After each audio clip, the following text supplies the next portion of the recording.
Baik, para pastor, saudara-saudari yang terkasih, selamat sore untuk kita semua. Salam sejahtera untuk kita semua, dan semoga semuanya sehat-sehat selalu di masa pandemik ini. Kita pun di masa pandemik ini masih berjuang untuk terus memperbaharui diri dengan mengadakan banyak kegiatan, termasuk juga salah satu yang diadakan oleh komisariat dan sudah berlanjut sampai hari ini. Dan di kesempatan ini kita akan melanjutkan webinar kita yang akan dibawakan oleh pemateri utama Pater Remigius Todang OCD. Beliau membagikan kita sebuah tema baru, Manusia Baru Puri Kediaman Allah, sebuah tinjauan antropologi teologi buku Puri Batin Santa Teresa Avila.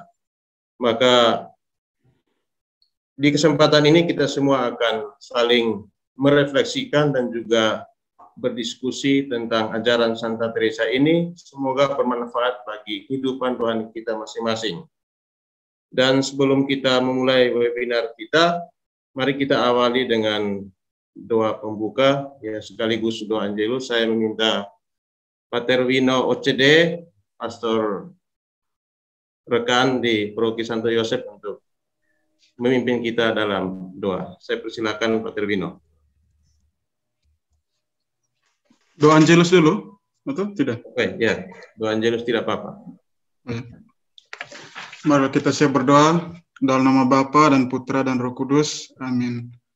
Maria menerima kabar dari malaikat Tuhan, maka dia mengandung dari Roh Kudus.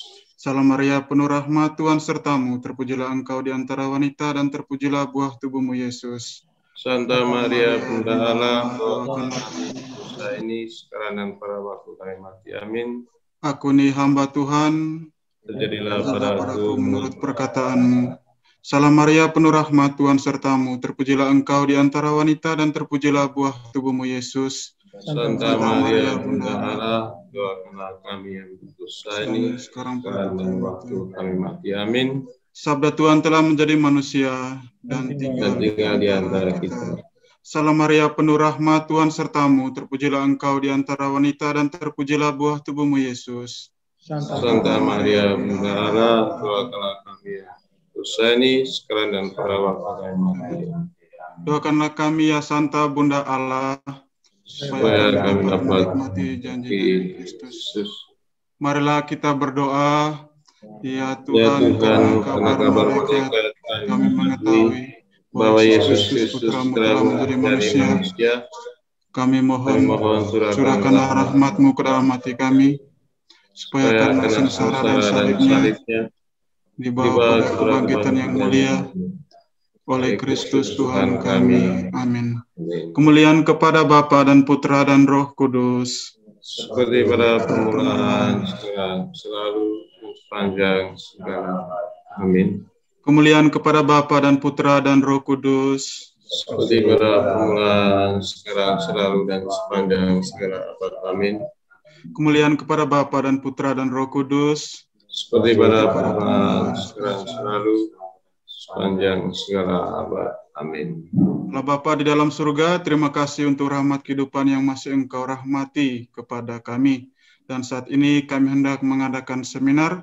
Kami mohon rahmat dan karya Roh Kudus-Mu hadir di dalam hati dan budi kami masing-masing, agar apa yang kami bicarakan boleh membawa dampak dan berbuah bagi kehidupan kami di dalam komunitas dan karya pastoral kami.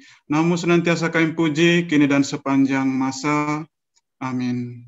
Dalam nama Bapa dan Putra dan Roh Kudus. Baik, terima kasih Pater Wino yang sudah memimpin kita dalam doa Angelus sore hari ini.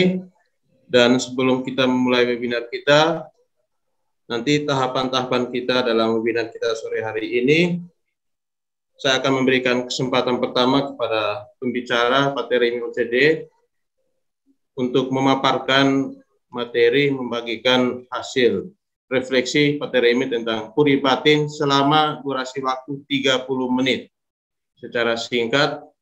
Lalu nanti kita akan kembangkan dalam diskusi kita selama lebih kurang 1 jam. Karena waktu yang ditentukan 1,5 jam, maka 30 menit kepada pemateri, lalu 1 jam berikutnya kita akan diskusi, entah secara interaktif atau mungkin ada yang menanyakan lewat WhatsApp yang nanti akan saya bagikan. Jadi nanti untuk saudara-saudari yang ingin bertanya lewat WhatsApp, nanti langsung ke nomor saya di 082 125 425 024. 082 125 425 024. Baik, hanya itu yang bisa saya sampaikan, dan mari kita akan mendengarkan pemaparan hasil refleksi Pak Teremi tentang buku Puri Batin. Pak Teremi, saya persilakan seluas-luasnya, waktu 30 menit dari sekarang.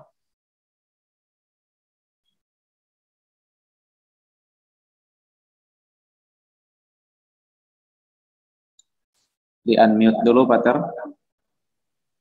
Teremi.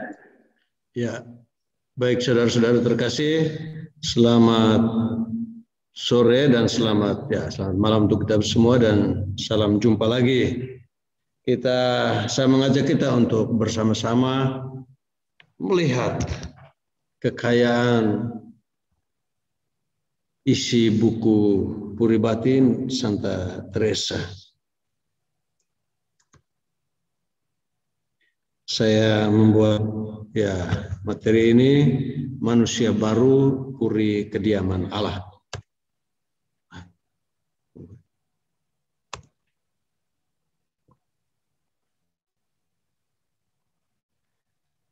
Manusia dalam realitas tunggalnya memiliki sejarah hidupnya, dan terutama sejarah jiwanya. Ini setiap manusia. Sejarah itu terjalin melalui berbagai ikatan, kontak, relasi, situasi-situasi, juga struktur sosial yang menyatukannya dengan orang lain. Sebuah sejarah yang bukan tertutup, tetapi terbuka untuk orang lain. Santa Teresa adalah seorang wanita yang telah merekam sejarah hidupnya agar terhubung dengan orang lain. Dia sudah terhubung dengan orang sebelumnya, dengan keluarganya, dengan dunianya. Tetapi dia juga sebetulnya dengan menulis karya-karyanya, dia menghubungkan dirinya dengan kita. Dan kita yang membaca, menemukan, dan mendalami sejarah jiwanya, bisa menemukan di dalam Teresa inspirasi untuk juga menenun sejarah jiwa kita sendiri untuk diwariskan lagi. Kita semua ini sebetulnya sebagai pelaku sejarah.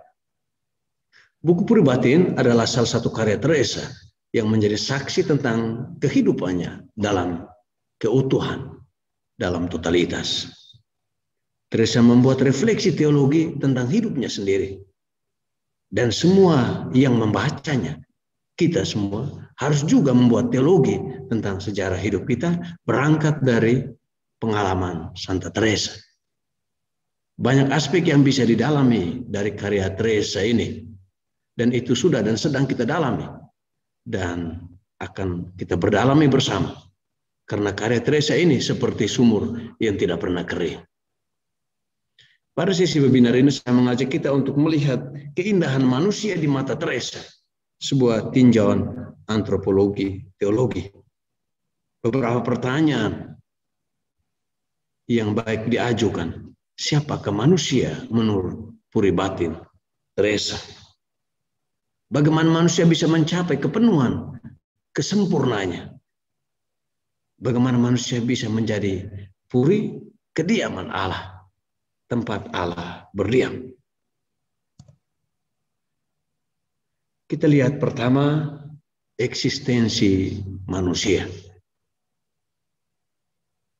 Pertama, bahwa manusia itu adalah ciptaan, diciptakan oleh Allah dari ketiadaan.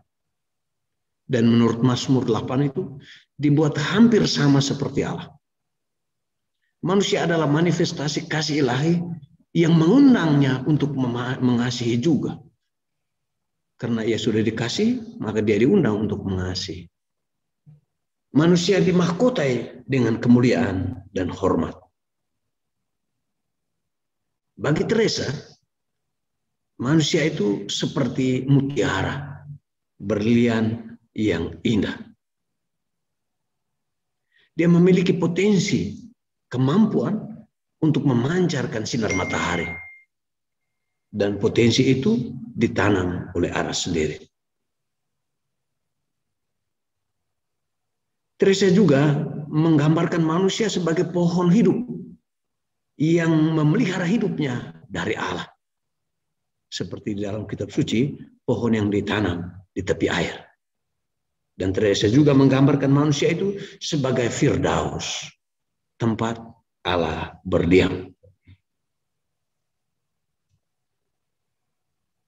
Manusia adalah gambaran sempurna dari Allah sendiri, walau tidak sama persis dengan Allah.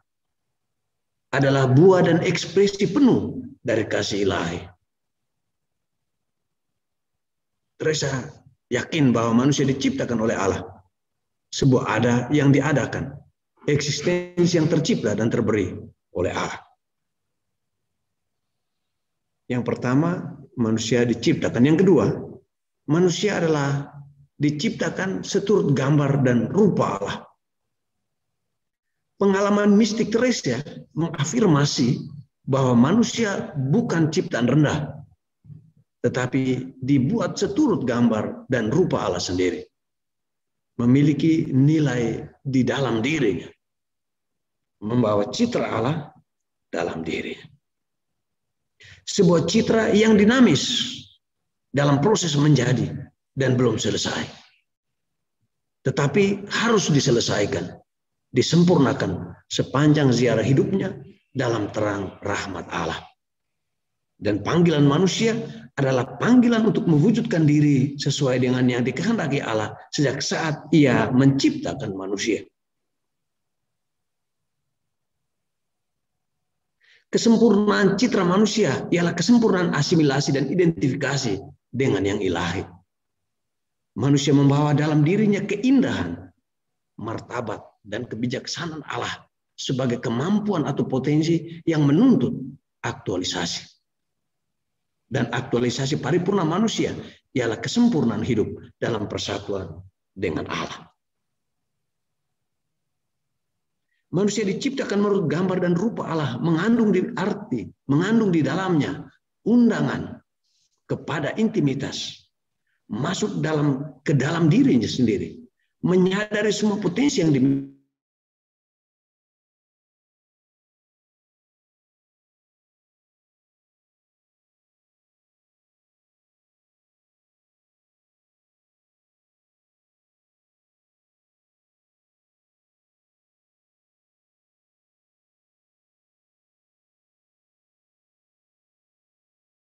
Manusia yang tercipta itu, yang diciptakan segambar dengan rupa Allah itu memiliki potensi, kemampuan, yaitu mampu berrelasi.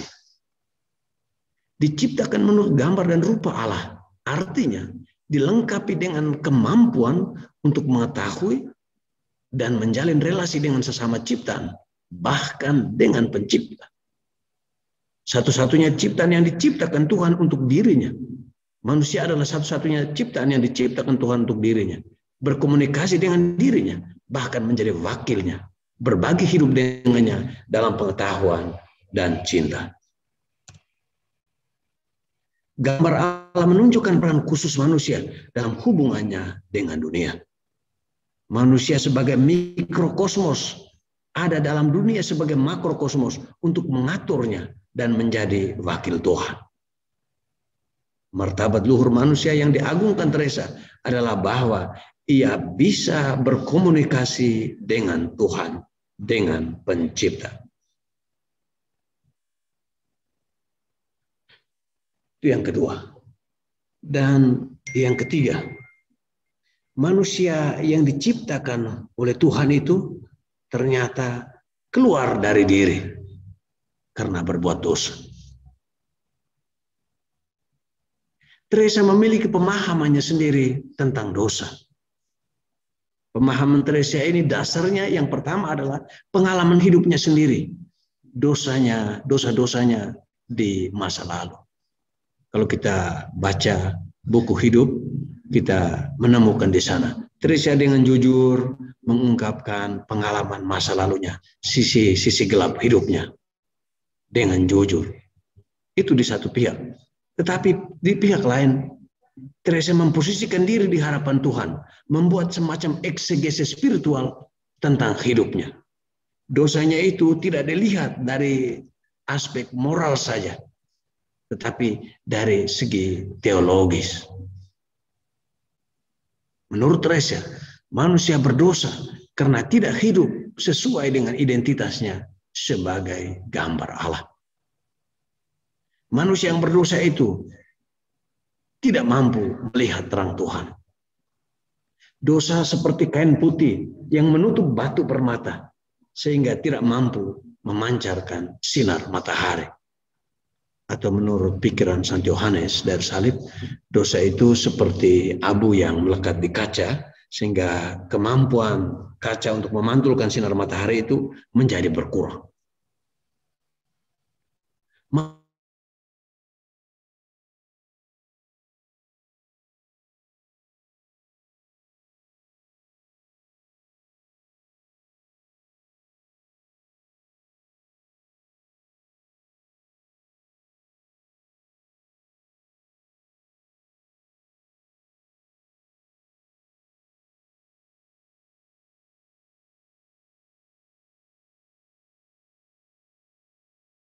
Dalam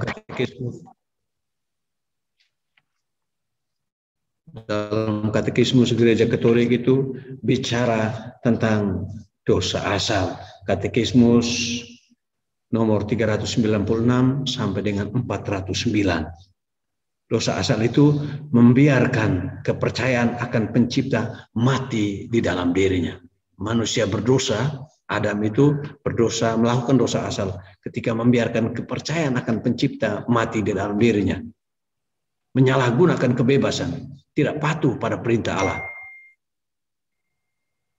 dan makan buah terlarang. Kemudian Teresia juga bicara soal dosa ringan, dosa kecil, dosa yang melawan perintah Allah, tetapi tidak dengan sadar, tahu, dan mau. Itu bedanya dosa ringan dan dosa berat. Dosa ringan itu dibicarakan di dalam katekismus nomor 1855. Manusia mendahulukan dirinya sendiri, bukan Allah, mengabaikan kebaikan Allah. Itu melakukan dosa. Dan Teresia bicara juga dosa berat, dosa yang mematikan, menyangkal Tuhan, berpusat pada diri sendiri, egosentrisme, berhala, murtad, ateisme, menjadi budak harta duniawi, mengabaikan bagian dalam dirinya dan tinggal di luar dirinya, memperhatikan hal-hal sensual dan korporal. Nah, akibat dosa itu ada dua: putusnya hubungan dengan Allah. Yang kedua, putusnya hubungan dengan sesama dan Allah. Putusnya hubungan dengan Allah. Manusia menutup diri, menjadi egois dan sombong. Dosa itu menjadi racun yang menghilangkan semua daya manusia, semua potensi, semua kemampuan yang Allah berikan. Dan dosa membuat manusia lebih memilih kesenangan sendiri daripada memilih Tuhan. Dosa menutup mata jiwa untuk cahaya Tuhan. Manusia hanya puas dengan dirinya sendiri, ingin mendominasi, bahkan menaklukkan Tuhan, tidak membiarkan diri dipimpin oleh Tuhan. Itu akibat dosa. Yang kedua, putusnya hubungan dengan sesama juga Allah. Manusia akibat dosa itu hidup terisolir dari sesama. Sesama dilihat sebagai ancaman, bukan sahabat, bukan rekan seperjuangan, rekan seperjalanan. Ada bersama tanpa hidup bersama. Kehilangan kemampuan untuk mengagumi keindahan sesama. Kurang kesadaran tentang diri sendiri, sehingga hilang juga apresiasi akan orang lain, akan alam. Karena kurang apresiasi tentang diri sendiri. Orang yang tidak sungguh mengenal diri, tidak sungguh mencintai diri, akan sulit mengenal dan mencintai orang lain. Teresa kemudian mengemukakan tobat. Kalau dosa keluar dari diri dan lawannya hanya tobat. Masuk ke dalam diri, masuk ke dalam puri. Dan bagi Teresa, tobat itu sebuah keharusan. Tobat masuk ke dalam diri sendiri melalui jalan doa. Mengenal diri sendiri dalam martabat dan takdirnya dengan semua risiko dosa, tetapi disertai kepercayaan akan penembusan Allah dalam Kristus. Kesadaran bahwa diri kita dihuni oleh Allah memungkinkan pertobatan sejati. Kesadaran bahwa diri kita dihuni oleh Allah memungkinkan pertobatan sejati. Mengenal diri adalah jalan mengenal Tuhan. Penting untuk mengarahkan pandangan kita ke tengah puri. Memiliki tujuan yang tinggi. Teresa katakan, putriku, arahkanlah pandanganmu kepada Kristus. Dan semuanya akan menjadi lebih ringan. Doa, kalau dosa memisahkan manusia dengan Allah. Tetapi doa mempersatukan manusia dengan Allah. Beda satu huruf ya. Dosa dan doa itu mirip-mirip. Doa adalah relasi persahabatan dengan Allah. Sebuah komunikasi cinta. Gerak progresif dan transformatif yang intensif dalam kesederhanaan. Doa adalah cara hidup, cara bertindak, dan cara berelasi manusia. Maka doa sebetulnya adalah hidup. Doa adalah manusia. Doa adalah jalan menuju inti diri. Sebuah gerak interiorisasi. Sebuah usaha bukan untuk melarikan diri dari sesuatu, tetapi pencarian akan seseorang.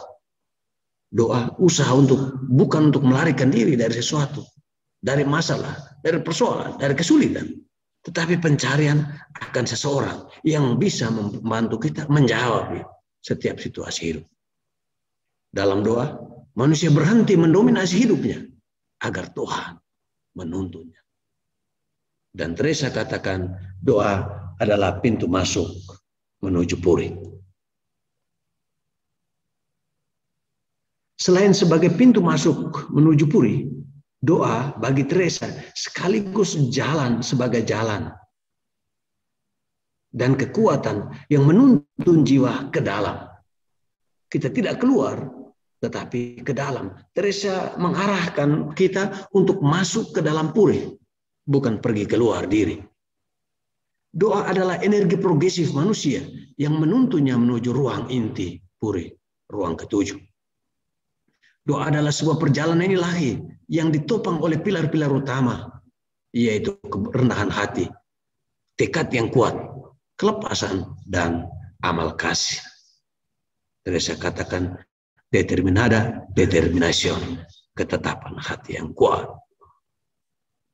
Sangatlah penting perubahan kerinduan jiwa. Karena manusia itu memiliki kerinduan jiwa macam-macam.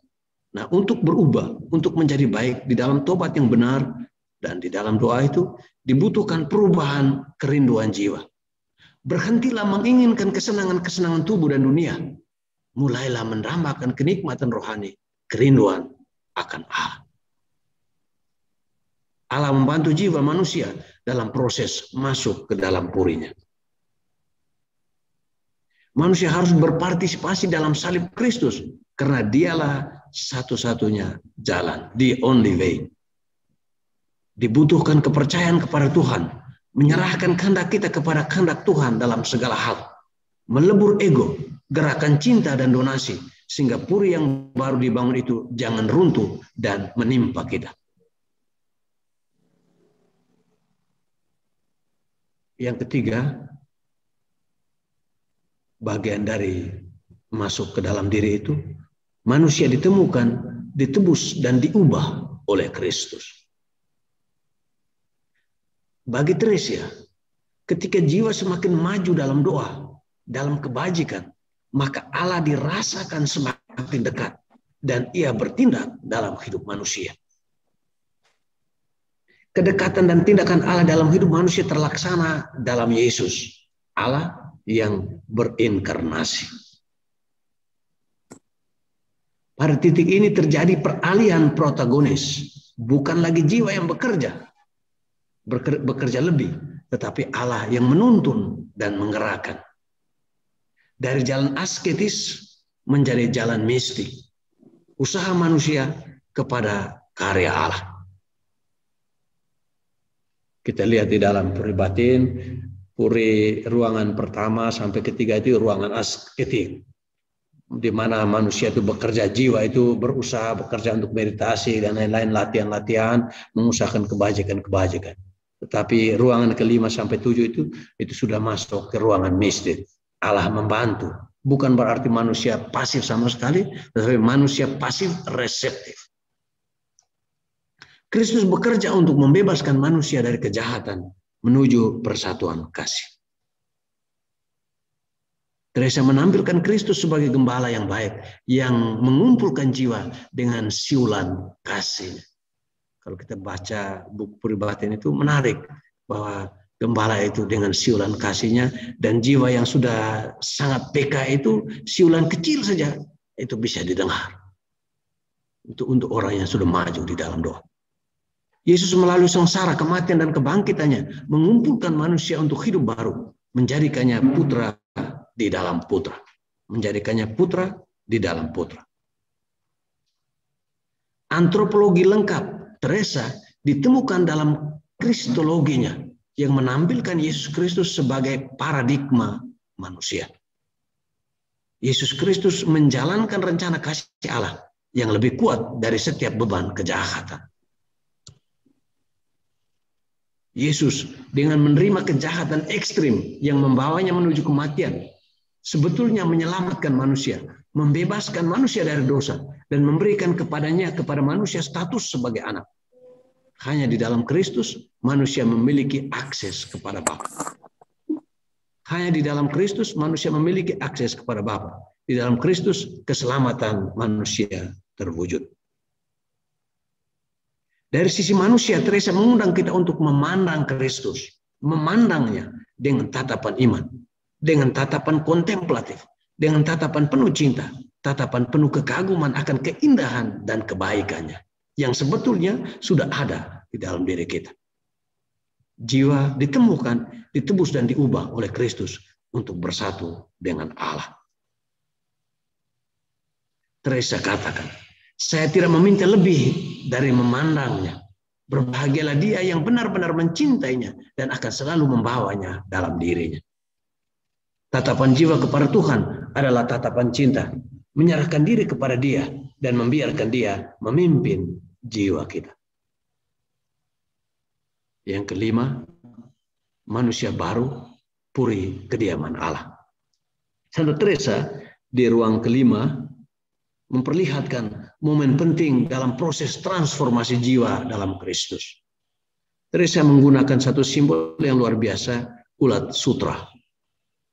Dia katakan bahwa ulat itu mati, tetapi dia menghasilkan kupu-kupu. Walaupun dia mati, dirinya mati, tapi kupu-kupu muncul. Teresa memakai simbol ini untuk menjelaskan proses transformasi jiwa di dalam Kristus. Puri Batin ruang 5 bab 2 nomor 7 mengatakan begini. Ulat ini mulai hidup bila kita oleh kehangatan Roh Kudus mengambil manfaat dengan bantuan Allah yang biasa diberikan kepada setiap orang. Bila kita mulai menggunakan alat-alat yang diberikan Allah kepada gerejanya, seperti mengaku dosa, bacaan-bacaan yang baik, dan pelajaran-pelajaran. Semua saran ini ditawarkan kepada jiwa yang mati karena kelalaian dan dosa-dosanya, dan mandek di tengah-tengah kurangan dunia, lalu jiwa itu mulai hidup lagi. Jiwa harus masuk dan berjalan di malam yang gelap untuk mencapai fajar baru. Jiwa harus melewati kematian untuk hidup seperti ulat mati supaya ada kehidupan bagi kupu-kupu. Mematikan manusia lama untuk hidup sebagai manusia baru. Mati pada diri sendiri untuk hidup di dalam Tuhan, di dalam Allah. Hidup baru manusia hanya dimungkinkan dalam Kristus. Sebab Kristus adalah hidup kita.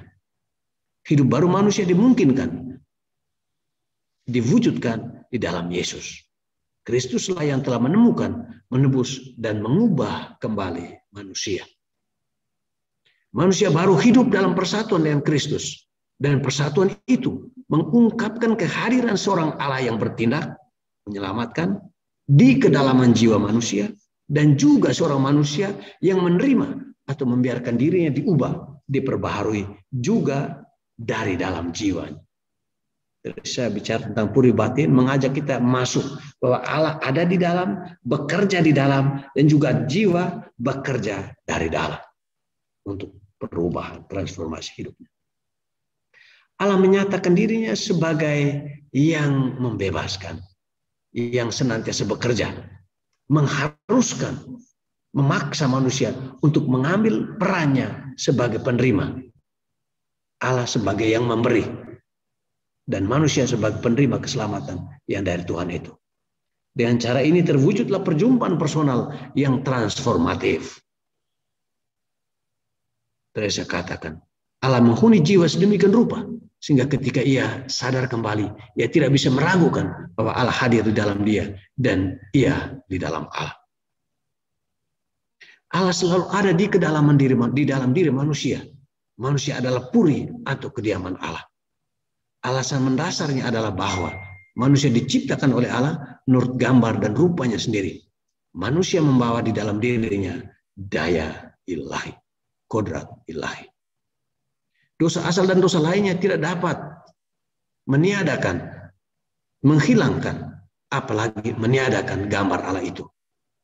Tetapi dosa telah menutup mata manusia untuk melihat terang Allah dan untuk mengetahui nilai atau martabat dirinya yang sangat besar dan luhur itu. Dosa menuntun manusia keluar dari dirinya sendiri, keluar dari puri di mana Allah berdiam, dan mau tinggal di luar dirinya, jauh dari Allah, dipimpin oleh tendensi egoistisnya. Tetapi domba yang hilang itu telah ditemukan, dijangkau, ditebus, dan diubah oleh Kristus. Di dalam Kristus manusia melihat gambar ilahinya sendiri, dan bersama dengan Kristus mereka berjalan menuju pusat terdalam, menuju persatuan dengan Allah di dalam puri batin. Kini ia mati bagi dunia untuk hidup bagi Allah bersama Kristus. Manusia lama sudah mati dan hiduplah manusia baru. Kuasa kejahatan telah ditaklukkan oleh Kristus, dan Kristus telah memenangkan pertempuran dan membawa bersamanya jiwa yang ditebus dan diubah itu. Teresa berkata, kupu-kupu kecil ini sudah mati dengan sukacita berlimpah karena ia sudah memperoleh istirahat dan karena Kristus hidup di dalam dia. Manusia baru puri Allah adalah jiwa yang sudah diubah oleh Kristus. Bukan lagi dia, tetapi Kristus yang hidup di dalam dirinya. Yang mulialah yang sekarang hidup di dalam jiwa. Bagi Teresa, kesadaran akan kehadiran Allah, pengenalan diri sendiri dengan transendensinya, tidak menutup bagi dirinya dan hanya untuk dirinya sendiri. Manusia baru puri kediaman Allah diwajibkan untuk melayani sesama saudara dalam kasih. Sebab maksud Tuhan dalam menciptakan manusia adalah untuk menguatkan dan memberdayakan dia demi pelayanan. Cinta tidak bisa ditahan. Cinta perlu diwujudkan dalam melayani orang lain. Sebuah pelayanan yang nyata. Teresa menasihati. Malahan pernah kukatakan bahwa setan kadang-kadang memberikan keinginan-keinginan besar yang menghalangi kita berbuat apa yang ada dalam jangkauan kita, yaitu mengabdi Tuhan di mana mungkin, sehingga kita dapat menghibur dia bila kita ingin berbuat yang mustahil. Belum lagi sokongan yang kalian berikan melalui doa. Janganlah mencoba mau berguna bagi seluruh dunia, melainkan layanilah mereka yang hidup bersama Anda. Dengan demikian, pekerjaan Anda lebih mengena pada sasaran. Terhadap mereka ini Anda mempunyai kewajiban yang paling besar. Sebetulnya saya mau mengatakan bahwa hidup kita akan lebih berarti kalau kita berbuat baik dengan orang yang ada bersama dengan kita. Daripada memiliki mimpi yang besar untuk melayani orang di seluruh dunia, tetapi tidak melayani orang yang ada di sekitar kita, itu sama dengan kebohongan. Karakteristik fundamental manusia baru dalam puri batin, manusia baru sebagai puri Allah ialah pertama, memiliki pengalaman yang kuat akan Allah. Memiliki kemampuan untuk memberikan dirinya sendiri tanpa syarat dan sepenuhnya kepada Allah. Menjalani hidup yang penuh dengan pembaharuan batin yang merupakan buah dari kasih karunia Allah. Mendirikan dan membangun hidupnya atas dasar kehendak Tuhan, yaitu amal kasih. Hidup dalam ketekunan dan kesetiaan kreatif yang memanifestasikan dirinya dalam keterbukaan terhadap tuntunan Allah yang selalu baru. Kesimpulan, puri batin bukanlah cerita tanpa nama. Bukan pula hanya untuk seorang pribadi, melainkan biografi yang bisa menjadi milik semua orang, karena itu sudah pernah dilalui seseorang. Puri batin Santa Teresa adalah sebuah teologi tentang pengalaman hidup dan pengalaman iman konkret dari semua orang percaya. Puri batin adalah kisah setiap jiwa. Teresa sebagai guru rohani mengajari kita jalan doa menuju pusat jiwa, di mana persatuan transformatif dalam Kristus terwujud karena kerjasama dan kedua kekuatan. Di satu sisi, tindakan manusia pada dirinya sendiri, ruang asketik, sebuah upaya untuk meninggalkan manusia lama, berangkat dari pengenalan diri, dan di sisi lain, tindakan kasih Allah, ruang mistik, yang dengan rahmatnya Allah membantu jiwa dalam proses purifikasi. Setelah mencapai transformasi penuh di dalam Kristus, jiwa manusia akan dapat berseru bersama Paulus, bukan lagi aku yang hidup, melainkan Kristus yang hidup di dalam aku. Kehidupan muncul dari dalam, tidak datang dari luar. Kehidupan tumbuh dari dalam, dari Allah. Allah berdiam di bagian terdalam manusia, di dalam jiwanya, di dalam puri batinnya. Dengan keyakinan ini, kita dapat mengatakan bahwa manusia baru adalah puri kediaman Allah. Dari dalam, Tuhan melakukan segalanya dengan baik untuk manusia. Dan manusia diundang untuk melayani sesamanya dalam dunia. Kekuatan kasih ilahi mendorong jiwa untuk melayani. Sebab kasih selalu berusaha mewujudkan dirinya sendiri dalam aksi. Itu saja yang bisa saya bagikan. Semoga bermanfaat. Ini semacam pemantik, semacam korek api saja untuk menyulut, untuk diskusi, dan semacam isbombon untuk merangsang kita itu supaya membaca bukunya. Membaca buku Puri Batin dengan sukacita. Itu saja, terima kasih, saya kembalikan. Baik, Pak Remi, terima kasih banyak sudah menyiapkan bahan untuk kita semua, sekaligus juga memaparkan materi hasil refleksi tentang pengalaman hidup Santa Teresa Avila dalam buku Puri Batinnya. Dan sebagaimana yang sudah kita ketahui, yang sudah saya sampaikan sebelumnya, setelah Pak Remi membagikan refleksinya, ini kita memasuki sesi tanya jawab. Yang pertama, saya akan memberikan kesempatan dulu kepada mereka yang sudah mengirim pertanyaan ke WA saya. Nanti setelah itu saya juga akan memberikan kesempatan untuk pertanyaan interaktif, jadi bisa langsung ditanyakan lewat media ini. Baik, Pak Remi, terima kasih untuk pemaparannya. Kita semua sudah membaca, kita sudah mendengarkan. Pendengar terbaik itu adalah pengkritik terbaik. Tapi kadang-kadang juga pendengar terbaik itu biasanya lebih bijaksana. Tapi ada kalanya juga kita perlu saling membuka hati agar bisa memahami satu sama lain, belajar dari pengalaman Santa Teresa. Maka di kesempatan ini juga ada satu pertanyaan kecil yang diajukan untuk Frater dari Frater Budi dari komunitas Santa Teresa Lisieux Yogyakarta. Pertanyaannya begini, Frater. Doa dalam arti sebagai perjalanan ilahi menuju persatuan dengan Allah. Bagaimana fungsi cinta, kerendahan hati, dan juga kelepasan secara konkret terjadi dalam pemahaman doa atau pengertian doa sebagai perjalanan ilahi. Jadi cinta kasih, kerendahan hati, dan kelepasan itu bagaimana bisa dihubungkan dengan doa sebagai sebuah perjalanan ilahi? Yaitu pertanyaan dari Pater Budi Komunitas Jogja. Baik, saya langsung jawab ya. Ya, baik, Pater silakan. Baik, ini ya bulan lalu itu sebetulnya 2 bulan lalu kita seminar di webinar yang program YouTube itu yang Karmel Top itu kita juga sudah bicara tentang itu. Doa sebetulnya ziarah ilahi, ziarah jiwa menuju persatuan dengan yang ilahi, maka disebut ziarah ilahi. Itu perjalanan jiwa. Dan bagi Teresa 3 pilar itu penting.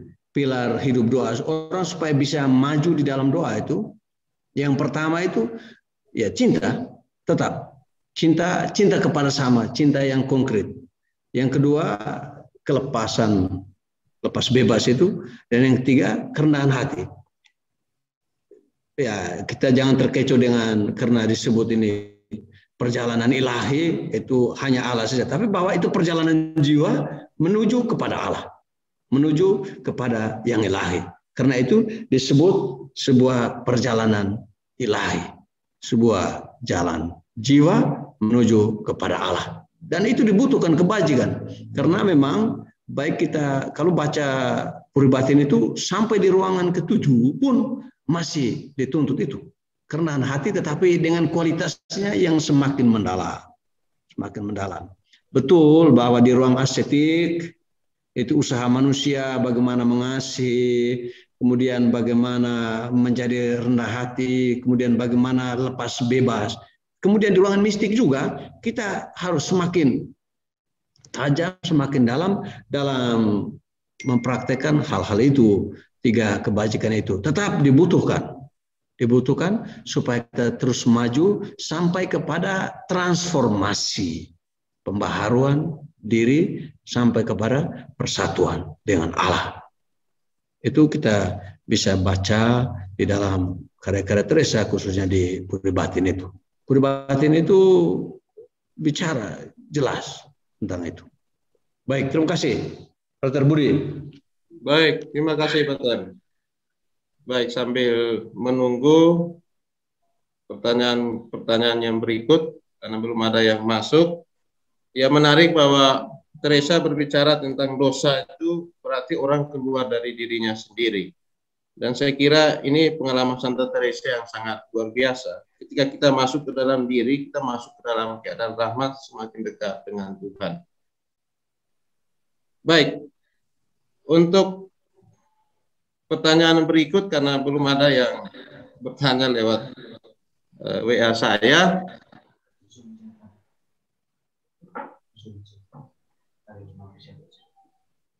Baik, ini ada juga satu pertanyaan dari Zoom chat, ya, apa namanya ini ya ada di dalam chat Zoom kita ini,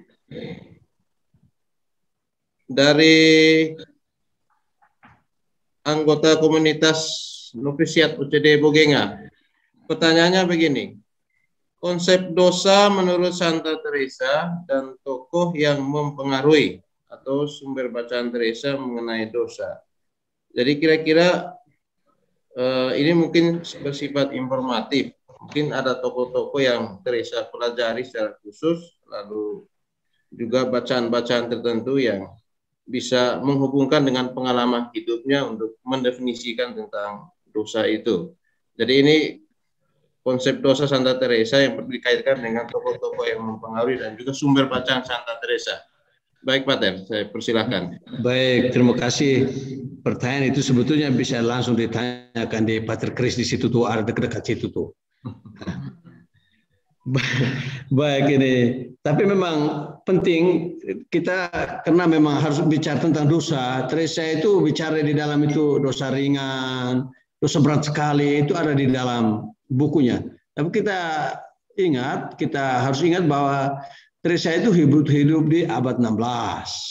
Kemudian itu gereja reformasi. Dan kalau kita baca buku Jalan Kesempurnaan itu kecemasan, kegelisahan Teresa itu perhatiannya terhadap gereja juga, terhadap situasi gereja zaman itu, gereja reformasi, dan dia sebut kaum Lutheran macam-macam itu, dan pasti ya dia dipengaruhi oleh sejarah perkembangan gereja pada saat itu. Dan ya, Teresa sebetulnya tidak, ya dia hanya sebut konsep dosa berat, dosa ringan, dosa berat ini dia katakan ya ketika dia keluar dari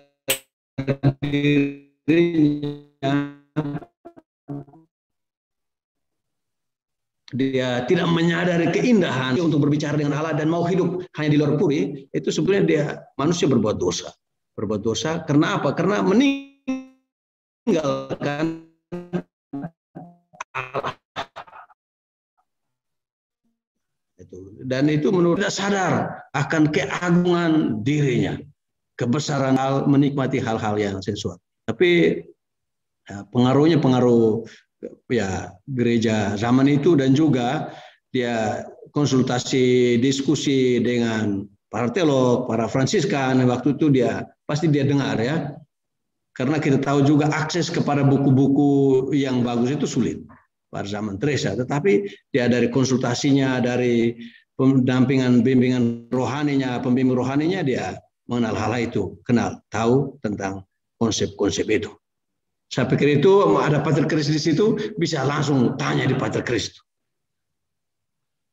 Atau Pater Kris bisa ini jawab sedikit.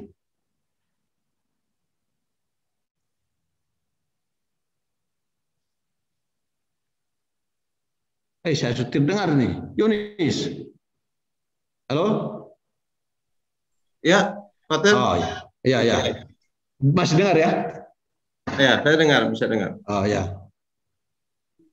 Baik, dari komunitas Bogenga ada Pater Kris yang juga mendalami tulisan-tulisan Santa Teresa. Mungkin Pater bisa menambahkan sedikit dari pertanyaan yang diajukan tadi yang sudah dijawab oleh Pater Remi. Saya persilakan waktu dan kesempatan. Ya, jawabannya sudah bagus tuh. Sudah bisa diterima. Saya komentar sedikit bahwa puri batin itu adalah satu pandangan antropologi Santa Teresa yang sangat positif, berhadapan dengan antropologi pada masa itu yang sangat negatif terhadap diri manusia.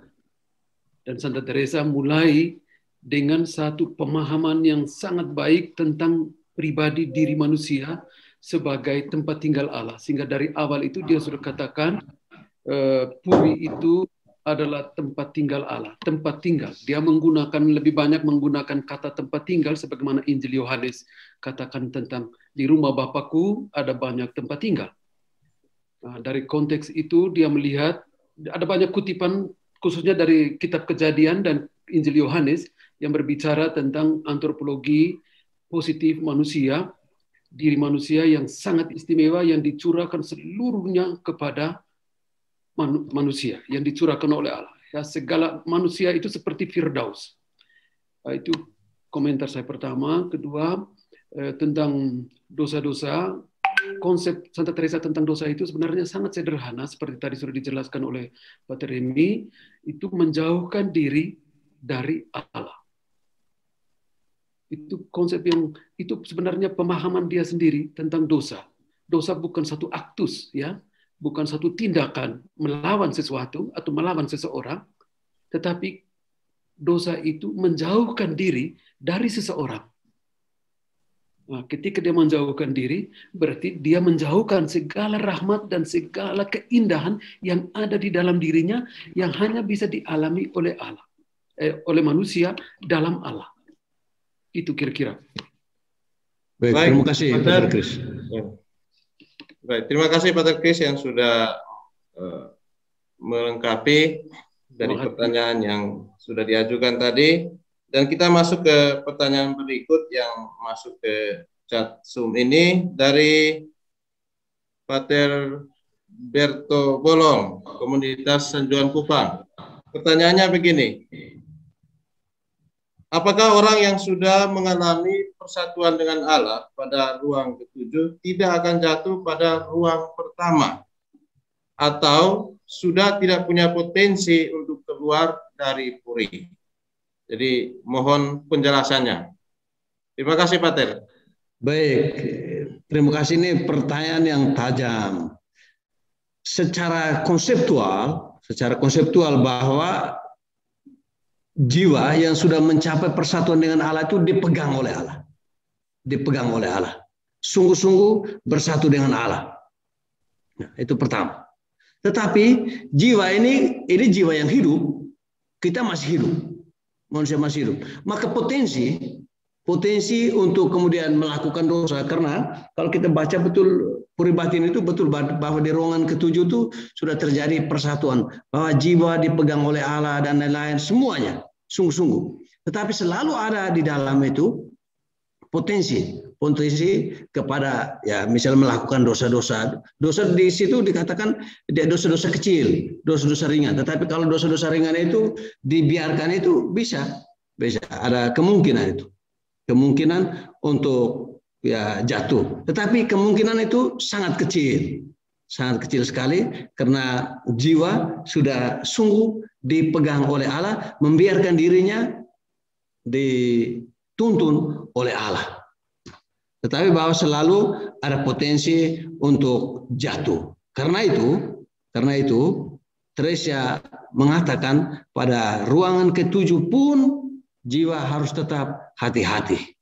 Praktekkan kebajikan itu tetap dijalankan, kemudian doa terus dijalankan. Karena kita masih hidup. Potensi untuk jatuh itu selalu ada. Terima kasih. Tetapi potensi itu sangat kecil. Baik, Pater. Terima kasih. Pertanyaan berikut, ini pertanyaan terakhir yang masuk ke WA saya. Dari Pater Purna, Komunitas Komisariat Kupang, pertanyaannya begini. Apa indikasi, ukuran, dan batasannya dari realitas transformasi diri yang dimaksud oleh Santa Teresa dalam buku Puri Batin? Indikasi, ukuran, dan batasan dari realitas transformasi diri. Baik. Jelas, Pater? Terima kasih. Saya rasa di penjelasan saya itu bagian terakhir itu ada tadi itu. Bagian terakhir itu ada 4 atau 5 poin tadi itu. Manusia baru puri alat memiliki beberapa karakteristik fundamental, memiliki pengalaman yang kuat akan Allah, kemudian memiliki kemampuan untuk memberikan dirinya sendiri tanpa syarat sepenuhnya kepada Allah dalam hidupnya. Menjalani hidup yang penuh dengan pembaharuan batin, transformasi terus-menerus merupakan buah dari hasil karya Allah. Kemudian membangun hidupnya atas dasar kehendak Allah, melakukan amal kasih. Kemudian hidup dalam ketekunan serta kesetiaan kreatif yang memanifestasikan dirinya dalam keterbukaan terhadap tuntutan Allah yang selalu baru. Artinya apa? Orang yang sudah maju, sudah diubah oleh Allah itu memiliki pikiran ilahi. Kemudian dalam tindakannya melakukan hal-hal yang baik. Selalu senantiasa bersandar kepada Allah. Mengandalkan Allah di dalam hidupnya.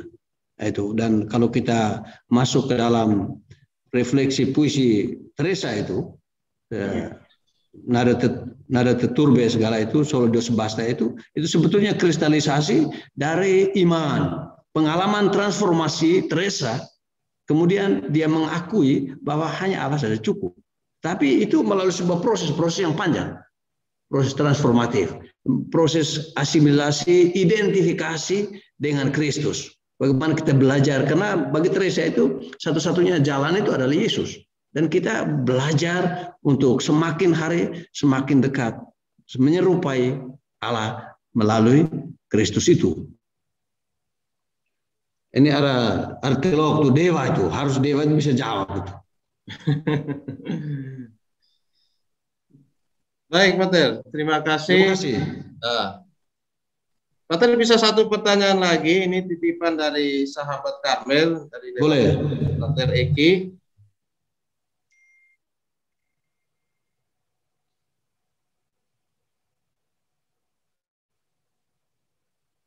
Halo? Di sini pertanyaannya begini, Pastor OCD. Ya, ini pertanyaan informatif ya, karena sikon waktu itu OCD juga baru terbentuk, tapi ini saya hanya membaca saja. kenapa Teresa hanya berdiskusi dengan pater-pater Fransiskan dan Yesuit. Ya, seperti Pater Petrus Alcantara. Di sini juga disebutkan Pater Gracian, tapi kalau saya tidak salah Pater Gracian itu kan dari Karmel, bukan dari Orden Fransiskan, kalau saya tidak salah. Baik, saya persilakan Pater untuk meluruskan lagi. Bagaimana pertanyaan kurang jelas, Yonis? Pertanyaannya itu, apa Santa Teresa pernah mendiskusikan pengalaman rohaninya dengan pater-pater OCD? Itu pertanyaannya begitu. Mungkin bisa diluruskan atau bagaimana penjelasannya? Baik, ini memang kita perlu satu diskusi bersama tentang sejarah OCD. Tapi memang kita harus itu. Karena waktu itu OCD itu kan baru terbentuk toh. Baru terbentuk dan sudah muncul Santo Yohanes dari Salib. Nah, Santo Yohanes dari Salib, dan ya dia berdiskusi dengan Santo Yohanes dari Salib. OCD kan baru dan Teresa itu sebagai pendiri. Saya pikir itu ada di sejarah. Maka Teresa seperti diskusi kemarin dengan yang materi Pater Kosmas tentang persaudaraan itu, Teresa itu kan semacam ya kerinduannya itu adalah untuk mencari bapa pengakuan, untuk sharing, untuk cerita dengan orang. Dan kriteria Teresa itu yang pertama itu adalah orang yang berpengetahuan, kemudian yang sungguh rohani. Ya, dan pada saat itu kebetulan Teresa kenal dengan orang-orang Fransiskan, orang-orang Dominikan yang ada di kota Avila, di Spanyol ya. Maka dia selalu kalau ada kesempatan dia pergi mengaku, dia pergi diskusi, artinya biasanya lebih banyak lewat pengakuan dosa itu, dan dari pengakuan itu dia mendapat banyak hal. Maka pasti Fransiskan dan Dominikan juga Yesuit pada saat itu. Karena memang OCD sendiri belum ada, baru Karmel, kemudian terjadi pembaharuan tuh, reformasi mulai dengan biara Duro Elo itu. Saya pikir itu. Oke, baik, Pater, terima kasih untuk jawaban-jawaban yang saya kira kita semua sudah paham. Yonis, Pater Chris, Yonis. Oh ya, baik, Pater Chris, mungkin mau menambahkan, melengkapi, saya persilakan. Saya tambahkan sedikit tentang pertanyaan tadi, itu menarik juga. Karena Santa Teresa itu mengawali pendirian kita itu tidak ada maksud untuk berpisah dari secara organisasi, institusi dari Karmel. Dia hanya berusaha untuk membaharui sebagaimana ordo-ordo lain juga waktu itu. Tetap awal-awalnya itu dia banyak berkomunikasi dengan provinsial Occam juga. Untuk minta izin, untuk bahkan memberkati rumah di Durelo itu diberkati oleh provinsial Occam pada saat itu. Bahkan mempindah dari Durelo ke Mansera itu juga disetujui, dan di dalam prosesi itu pastor-pastor Occam ikut. Jadi awal pendirian Santa Teresa selalu berkomunikasi juga dengan mereka. Kemudian seperti tadi Pater Remi sudah katakan, untuk aspek-aspek tertentu, karena banyak sekali pastor Yesuit yang tinggal di Avila, pastor Dominikan juga di Avila, jadi dekat. Sehingga dia banyak berkomunikasi dengan mereka. Tetapi kemudian ketika mulai berkembang, Santa Teresa itu tidak lepas dengan Pater Garcian yang waktu itu OCD. Pater Garcian itu bukan Karmel Occam, OCD. Jadi dia tidak lepas dengan Pater Garcian. Surat-suratnya, bahkan buku Puribatin pun atas perintah, atas permintaan dan ketaatan Santa Teresa kepada Pater Garcian. Pater Garcian yang minta dia untuk tulis itu. Jadi komunikasi Santa Teresa itu sangat luas dan dengan semua orang. Itu tambahan sedikit. Baik, Pater, terima kasih untuk tambahan informasi yang berguna untuk kita semua. Sebenarnya saya akan masuk ke sesi interaktif, tapi ini ada 2 pertanyaan baru lagi. Saya kira mungkin nanti kalau dari panitia bisa memberi kesempatan seluas-luasnya, ya kita kan hanya lagi setengah jam, karena waktu yang ditentukan sampai jam 6.30 waktu Indonesia Barat. Kalau di Indonesia Tengah itu sampai jam 7:30. Ya, mungkin dari Frater Eki bagaimana? Apa kita masih punya kesempatan untuk Karena ini masih ada pertanyaan yang nanti ditambahkan. Dewa angkat tangan terus Dewa tuh. Baik Pater, ini kita memperluas saja diskusi kita. Ini ada pertanyaan dari Pater Vion Donda. Ya. Dari komunitas Manado, dari Rumah Formasi Postulan.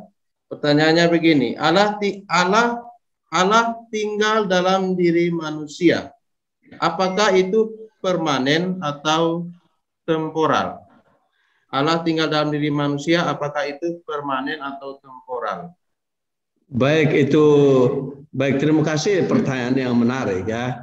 Dan itu dari kitab Kejadian itu, bahwa manusia diciptakan menurut gambar dan rupa Allah. Allah ya, menurut Teresa dalam buku Puri Batin itu, bahwa Allah itu selalu ada. Kalau kita baca, kita refleksikan kata-kata Teresa, bahwa jiwa itu seperti diamond, seperti mutiara yang punya kemampuan untuk memancarkan cahaya.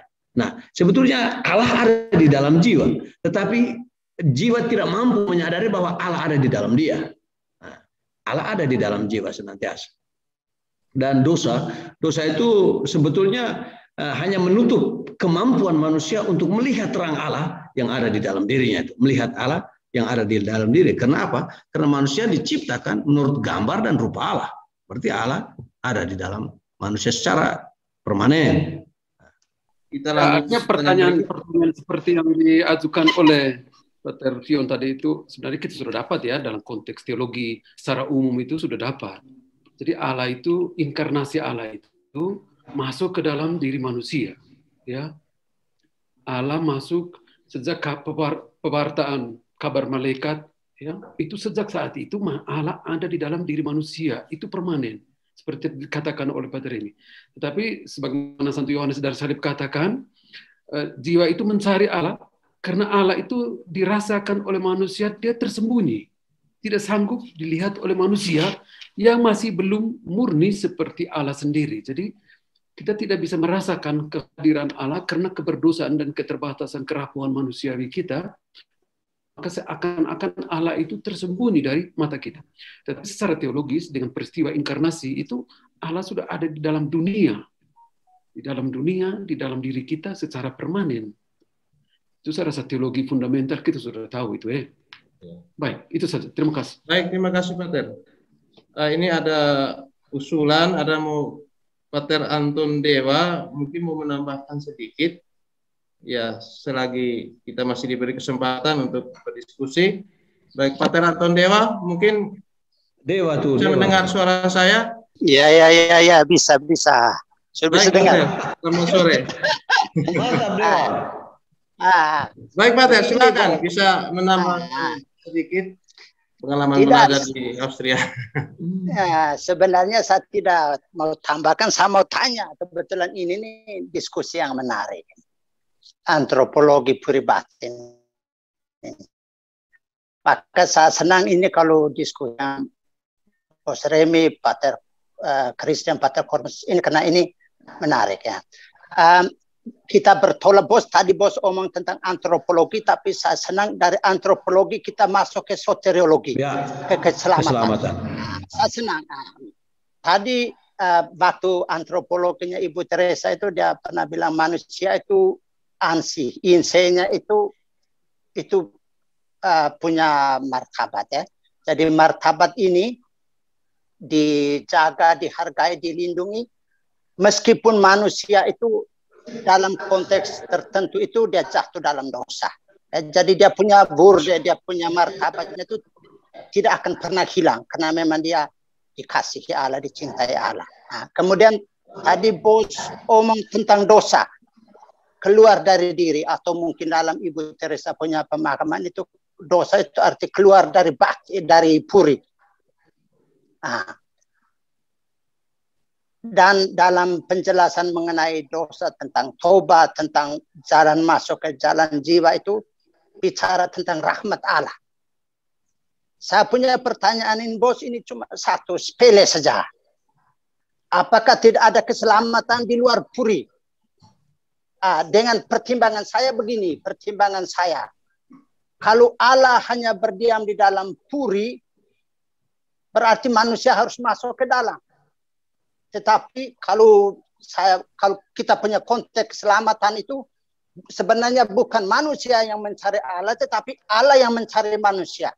Konsep keselamatan, soteriologi kita itu bukan manusia yang mau berjuang, mau apa, tetapi Allah yang, ya seperti tadi, dosa itu manusia keluar dari diri, keselamatan itu Allah masuk ke dalam dirinya.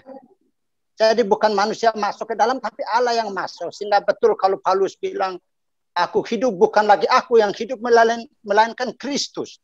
Kita lihat pengalaman Paulus.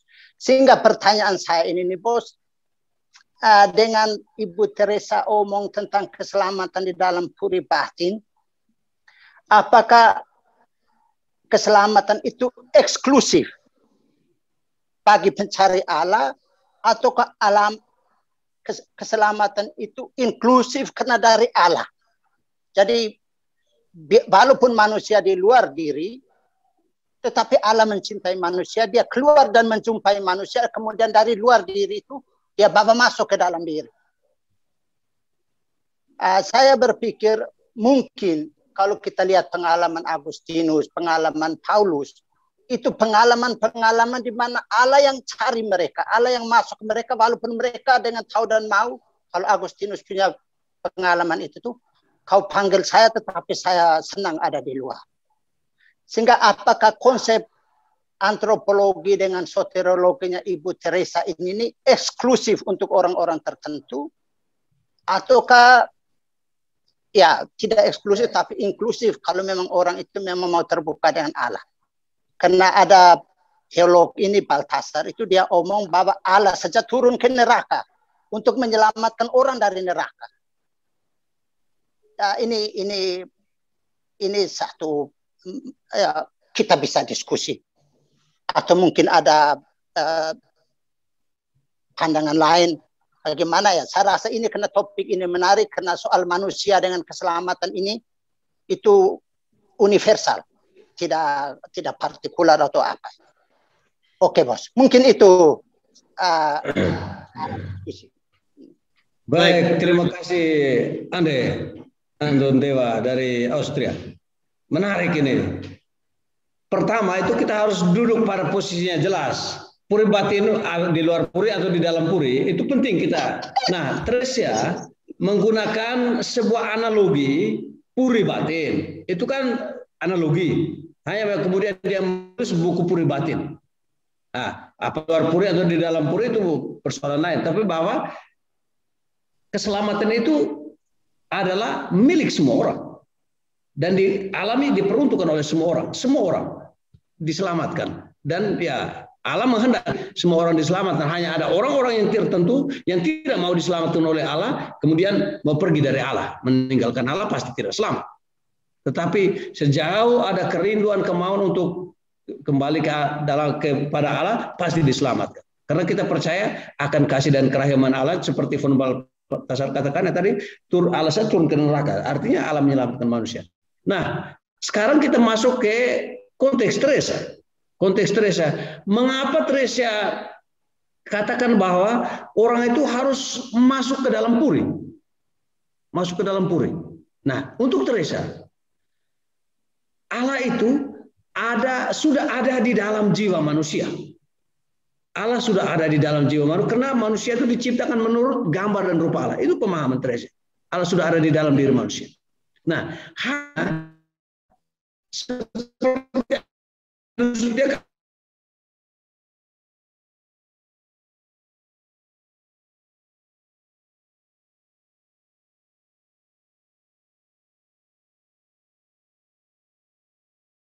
berjumpa dengan dia di sana.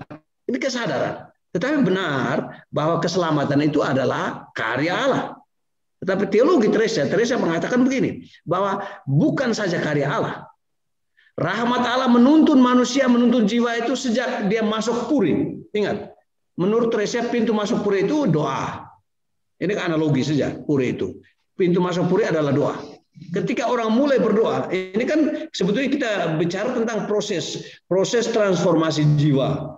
yang dianalogkan oleh Teresia, orang harus masuk ke dalam puri. Masuk ke dalam puri, dan itu rahmat Allah yang sudah menuntun orang.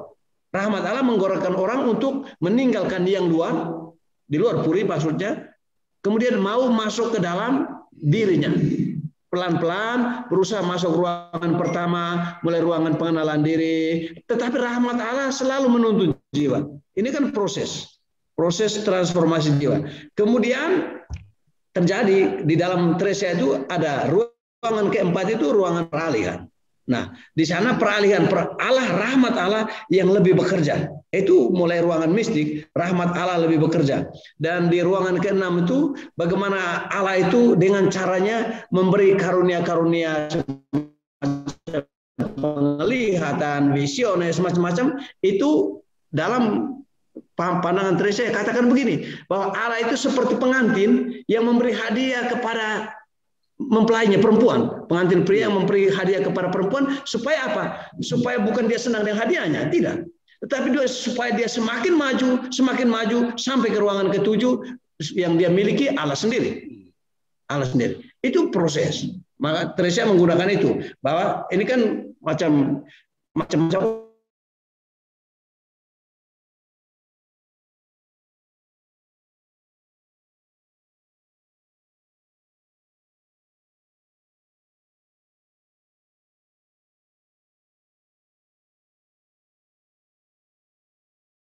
orang cara menjelaskan bahwa di luar puri atau di dalam puri, ini kan cara teologi Teresa, bahwa jiwa itu diselamatkan oleh Allah, tetapi manusia harus masuk ke dalam dirinya, mengenal diri untuk bisa mengenal Allah, dan diselamatkan oleh Allah dengan satu-satunya jalan, yaitu Kristus penyelamat. Begitu, Dewa Ande. Masih mantap diskusi ini. Pastor Kris sana. Ya, nanti sebentar baru Bos Kris, nanti sebentar baru dia. Ya. Itulah Bos, itu mengapa Bos orang biasanya mengkaitkan itu ada yang namanya antropologis ekaristis, Bos. Ya, betul. Itu bahwa ekaristis di mana Tuhan dia real, konkret dalam kehidupan manusia, itu jadi keselamatan.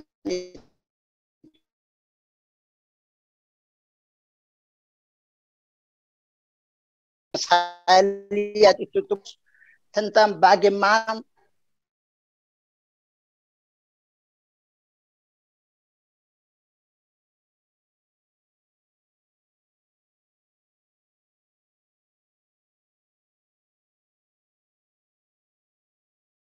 juga sudah omong inkarnasi tentang kehadiran Allah itu, tapi justru lebihnya inkarnasi ekaristis lagi itu. Bahwa ini dia bukan hanya hadir di dunia, tetapi dia masuk menyata dalam ekaristis sehingga tidak terpisahkan. Satu. Hanya memang ya saya rasa kita masih juga diskusi apakah kesatuan Allah dalam diri manusia dengan melalui ekaristis itu bagaimana hubungannya dengan dosa. Saya rasa kita mesti pikir-pikir lagi, diskusi lagi, karena biar bagaimanapun juga banyak orang yang terima Kristus tiap hari juga tuh, ya kita tahu tuh tidak semua juga maju di dalam jalan itu. Ya, sehingga itu yang saya lihat, kalau keselamatan manusia betul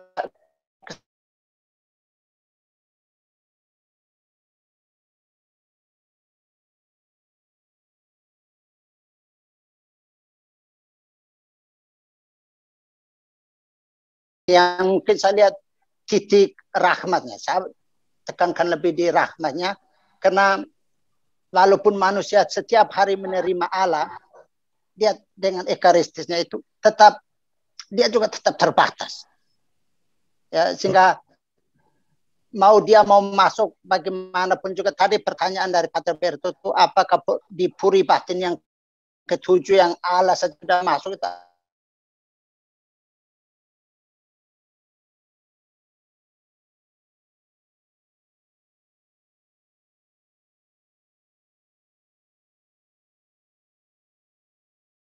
atas.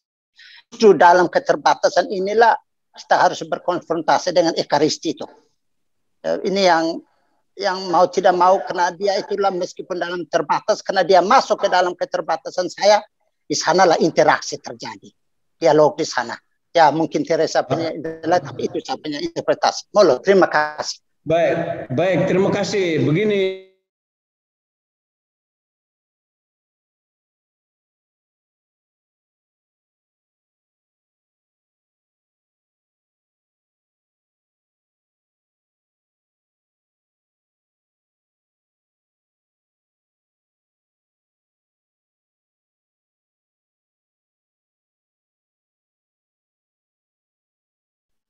Dalam buku Puribatin. Tetapi Teresa sadar juga, maka dalam keterbatasan itu potensi untuk melakukan dosa itu banyak.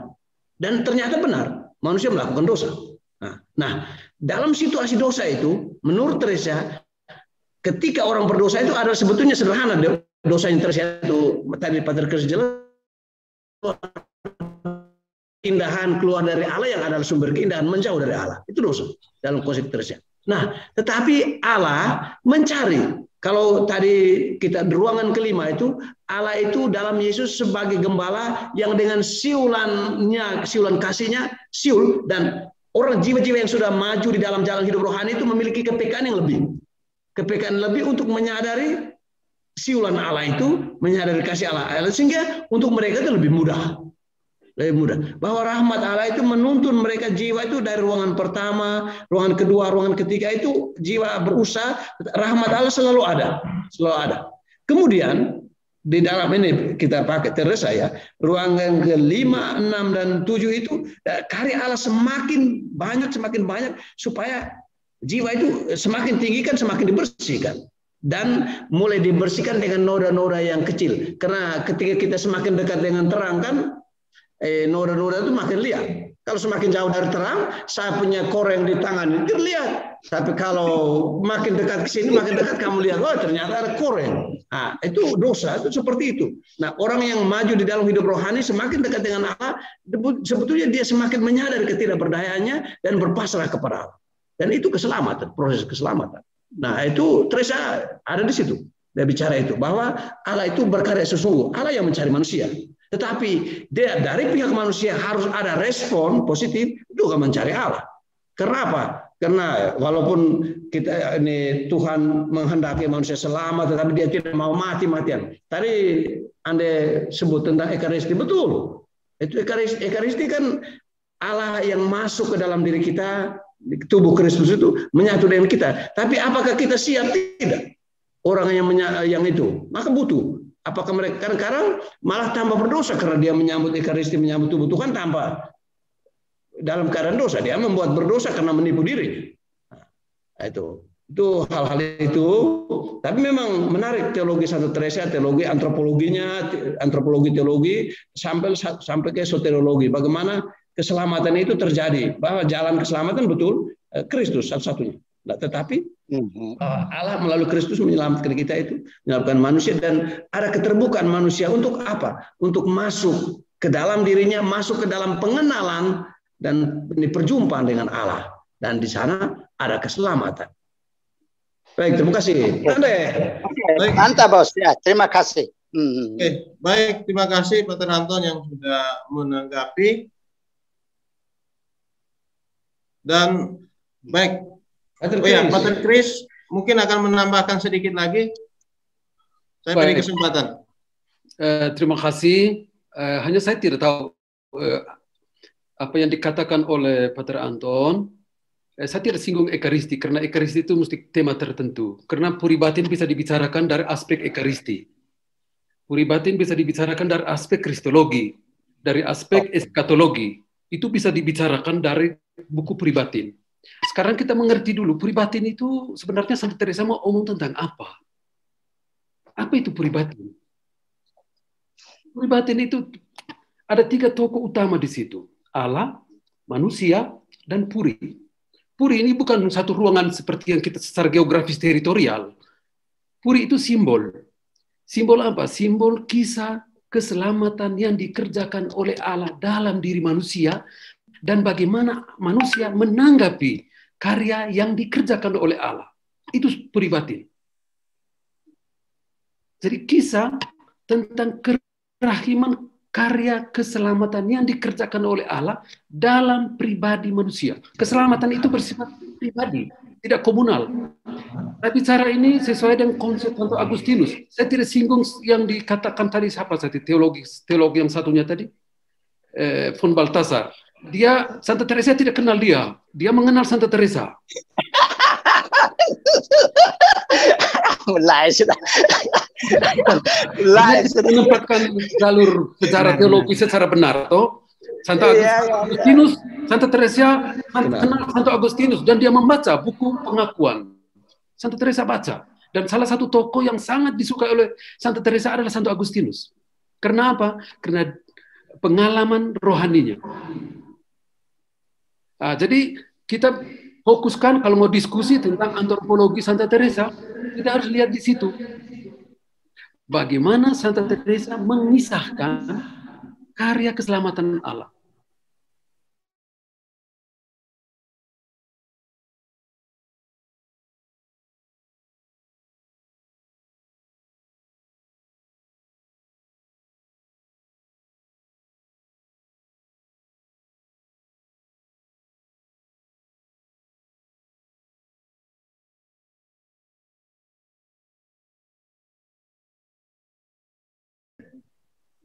Kalau dia belum masuk puri, artinya perjumpaan itu, karya yang dikerjakan oleh Allah tidak ditanggapi oleh manusia.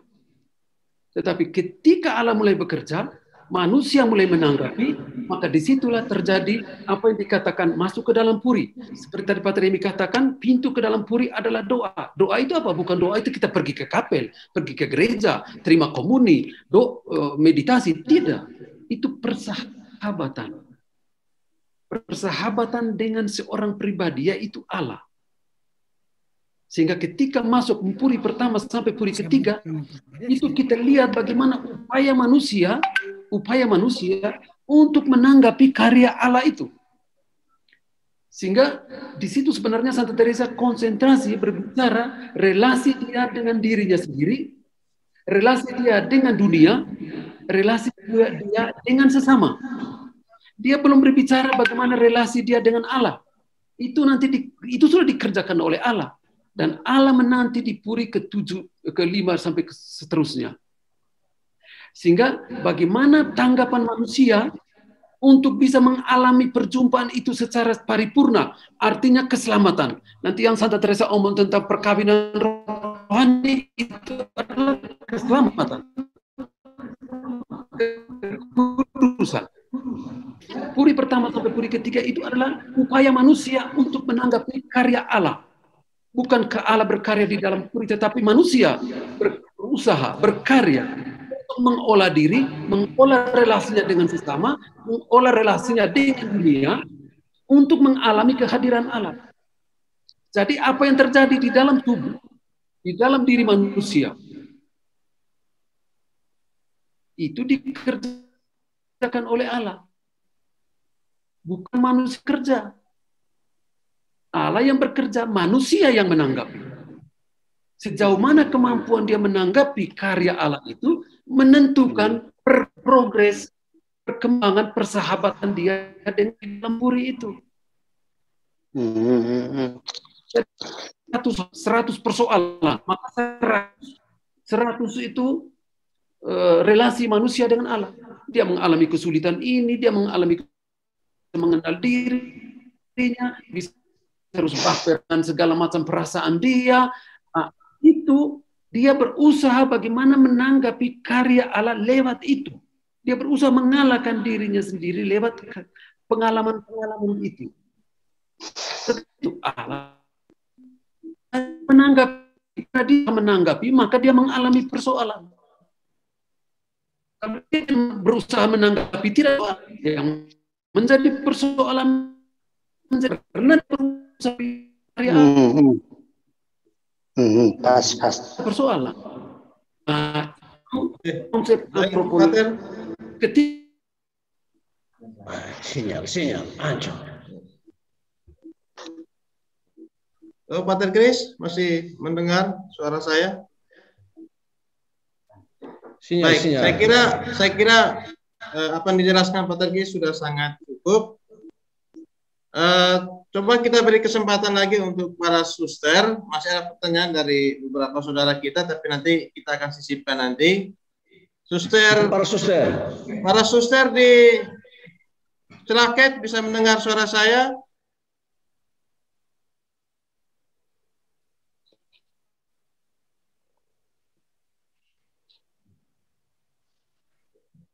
Para suster diam-diam saja. Mana suster? Selamat sore. Dengar, Pater. Ya. Selamat sore, Suster. Halo, Suster Teresa. Ini sepertinya suaranya Suster Teresa. Sekarang mau bertanya. Baik, Suster, silakan. Kami persilakan.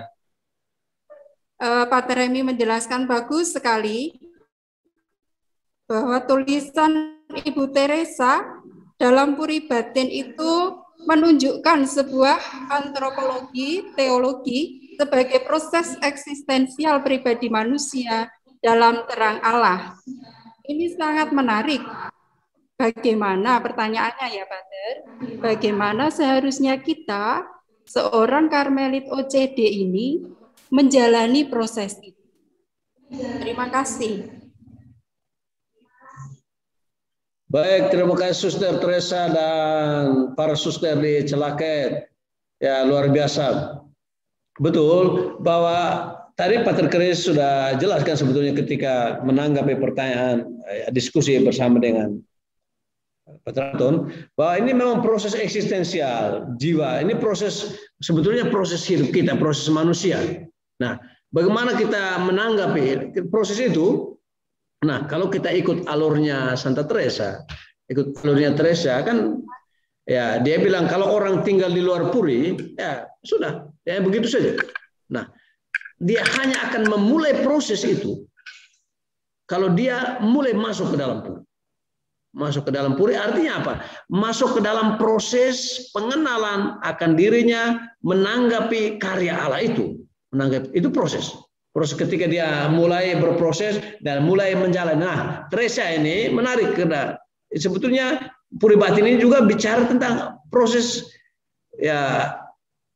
proses transformasi manusia jiwa melalui doa, melalui jalan doa, sehingga doa sampai kalau di Puri mulai masuk ke doa-doa, mulai ruang-ruang mistik macam-macam itu, mulai meditasi, kemudian doa hening dan doa-doa lain yang Teresa katakan itu kan satu proses.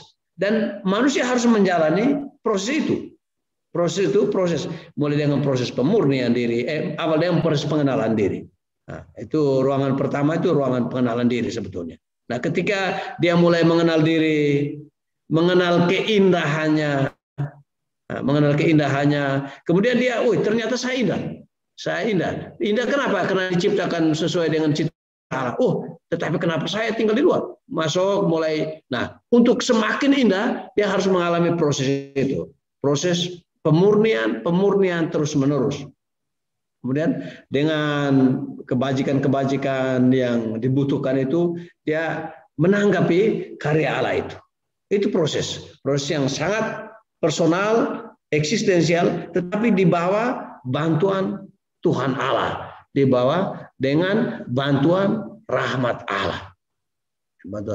Saya pikir itu proses jiwa. Ketika kita mulai berdoa, ini kan kita para Karmelit ini, kita orang-orang yang berdoa. Nah, berdoa itu bukan soal kita berdoa. Tadi Pater Kris bukan soal kita berdoa terus, brevir atau tidak brevir. Tetapi bagaimana doa itu membuat relasi kita itu dengan Allah itu semakin mendalam. Pengenalan kita terhadap Allah itu semakin mendalam. Kemudian itu yang memungkinkan kita percaya dan berserah diri kepada Allah. Itu proses. Kita proses eksistensial, masuk ke dalam puri, mengenal diri, kemudian mengenal kekuatan-kekuatan juga kelemahan-kelemahan kita. Dan Teresa menarik di dalam buku hidup itu dia bilang, ya keterbatasan saya, kelemahan-keterbatasan saya berhadapan dengan kemahakuasaan Allah. Itu. Tetapi bahwa dalam keterbatasannya kita manusia harus terbuka untuk karya Allah itu. Nah, kalau kita mulai itu, maka kita sedang berada di dalam proses mencapai ruangan ketujuh. Kita para Karmelit diharapkan seperti itu, menjalani proses-proses itu supaya kita bisa sampai kepada persatuan. Tetapi sekali lagi, persatuan itu adalah rahmat Allah. Persatuan masuk ke ruang ketujuh itu adalah karya Allah. Allah yang membawa jiwa sampai ke sana. Tetapi jiwa harus terbuka, harus bekerja sama dengan rahmat Allah itu. Terima kasih, Suster. Baik, Suster. Bagaimana, Suster? Cukup? Cukup, mantap. Terima kasih, Baik. Pak Remi. Baik. Saya juga beri kesempatan untuk Suster Karmel yang di Bajawa. Selamat sore, Suster komunitas Bajawa. Bisa mendengar suara saya? Kami para pastor ingin dengar suaranya para suster. OCD Bajawa.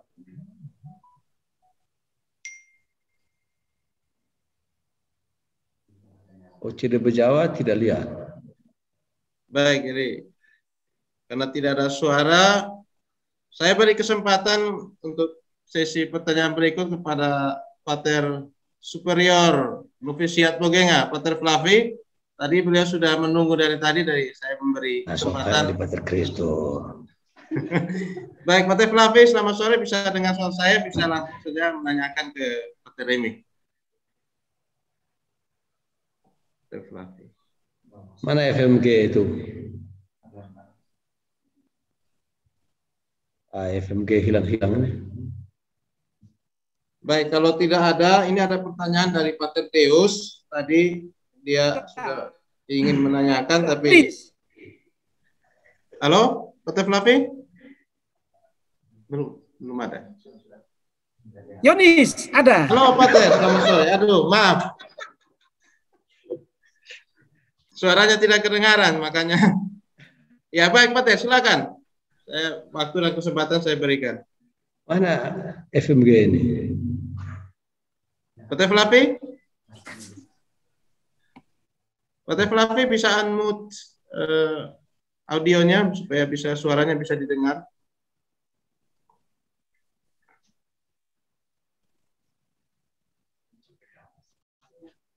Jaringannya. Baik, ini jaringan di Bajawa kurang baik, jadi. Bogenga. Baik, sambil mengisi waktu, Pater, ini ada pertanyaan dari Pater Teus. Ya, saya kira tadi sudah ada jawabannya, tapi saya membacakannya saja karena beliau sudah mengirimnya. Jadi manusia baru itu adalah puri kediaman Allah. Santa Teresa mengambil gambaran kupu-kupu yang bermetamorfosis.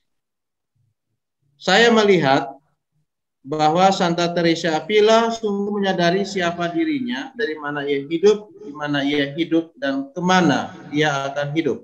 Singkatnya, manusia adalah Ecclesiae Semper Reformanda. Nah, pertanyaannya, bagaimana kita memandang karyanya dari aspek kristologi kemanusiaan Kristus atau aspek kemanusiaan Kristus, aspek antropologinya yang belum tersentuh secara khusus dalam teologi gereja zamannya. Bagaimana, Yonis? Saya ulang lagi, bagaimana kita? Saya ulang lagi pertanyaannya, bagaimana kita memandang karya Santa Teresa dari aspek kristologi kemanusiaan Kristus atau aspek kemanusiaan Kristus yang belum tersentuh secara khusus dalam teologi gereja zamannya. Ya, Pater bisa menangkap pertanyaan ini? Baik, terima kasih. Saya rasa Santa Teresa itu justru sangat familiar dengan kemanusiaan Kristus itu. Sangat familiar. Dan dia, kalau kita lihat ada satu gambar Yesus yang menderita itu. Dan itu menjadi bahan meditasi Santa Teresa. Dan bagaimana Teresa merefleksikan betapa menderitanya Kristus, dan dia bertanya kemudian kenapa Kristus menderita, ternyata karena dosa saya. Dan maksudnya untuk keselamatan saya. Itu menjadi bahan kontemplasi Santa Teresa, dan itu yang membantu dia sebetulnya untuk bertobat, untuk berubah kemudian menjalani proses transformasi diri di dalam doa, di dalam kebajikan-kebajikan itu. Teresa itu sangat dekat dengan kemanusiaan Kristus itu.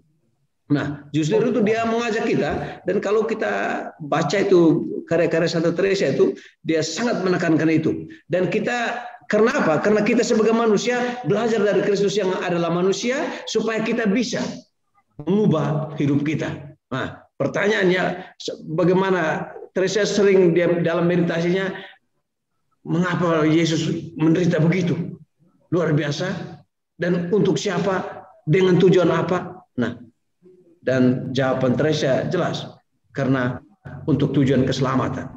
Tujuan keselamatan, karena itu usaha kita supaya meringankan penderitaan Kristus, mengambil bagian dalam penderitaan Kristus itu penting. Usaha pemurnian supaya kemudian kita bisa sampai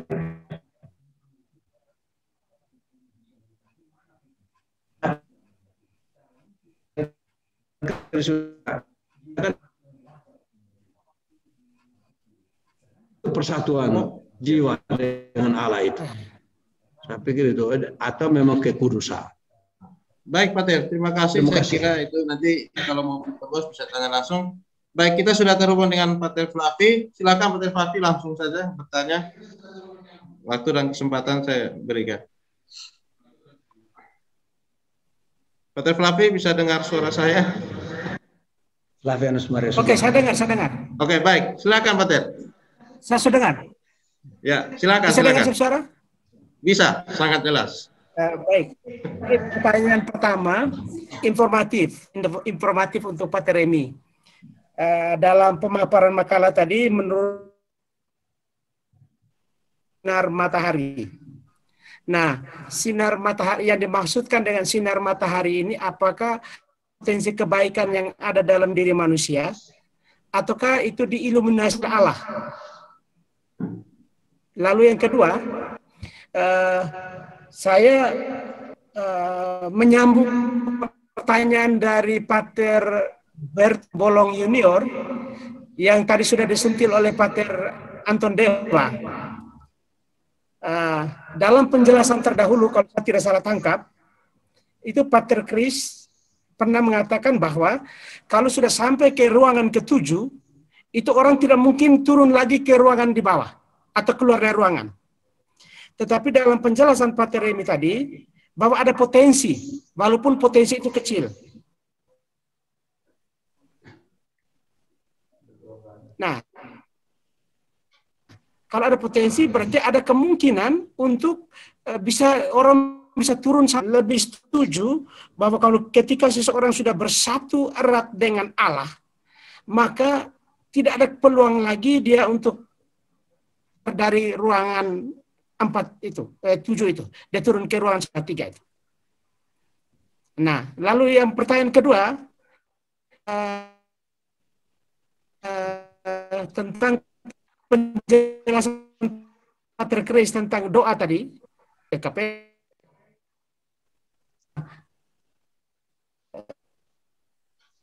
Saya mau tanggapin. Halo, Pater, bisa persahabatan.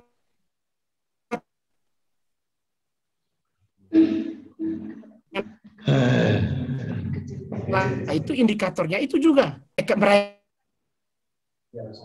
Baik, Pater Flavi, bisa dengar suara saya?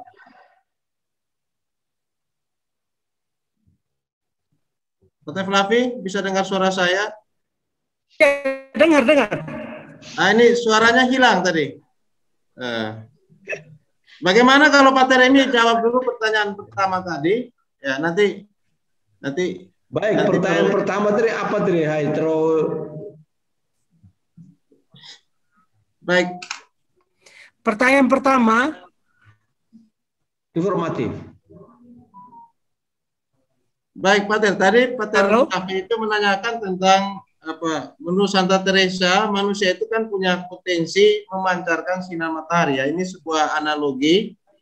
Nah, sinar matahari itu apakah potensi kebaikan yang ada di dalam diri atau sifat-sifat Allah yang mungkin itu dipancarkan keluar dari dalam diri manusia? Saya kira karena terima kasih, karena manusia diciptakan menurut gambar dan rupa Allah, artinya itu sifat-sifat Allah ada di dalam Sifat-sifat Allah itu yang sudah ada di dalam diri manusia, karena manusia adalah imago Dei, itu dalam teologi kita.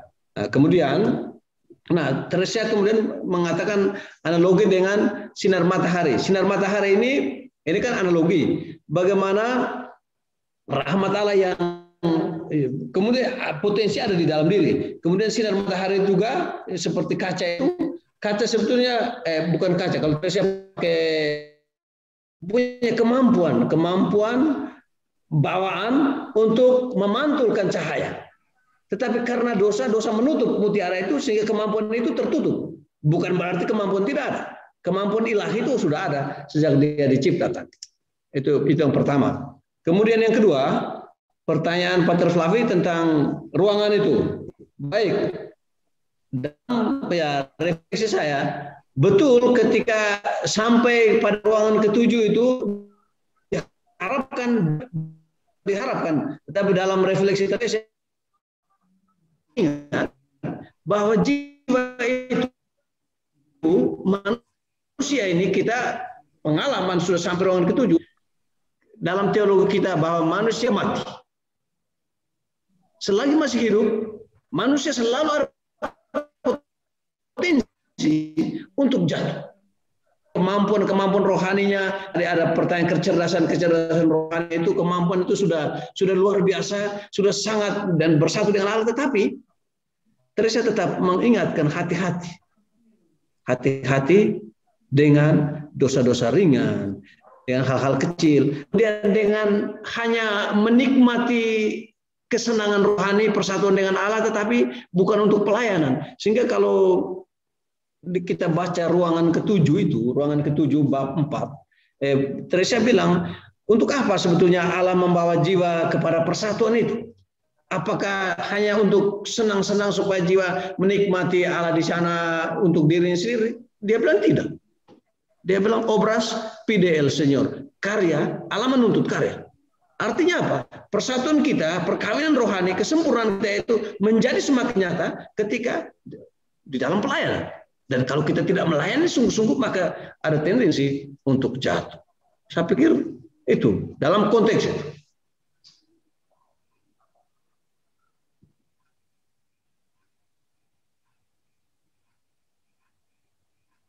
Yonis.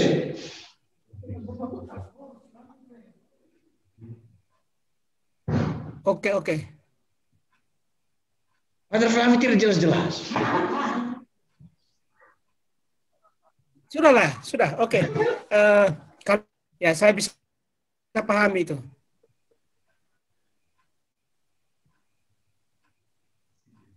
Sinyal. Yonis? Jaringan apa? Parah tadi. Kenapa?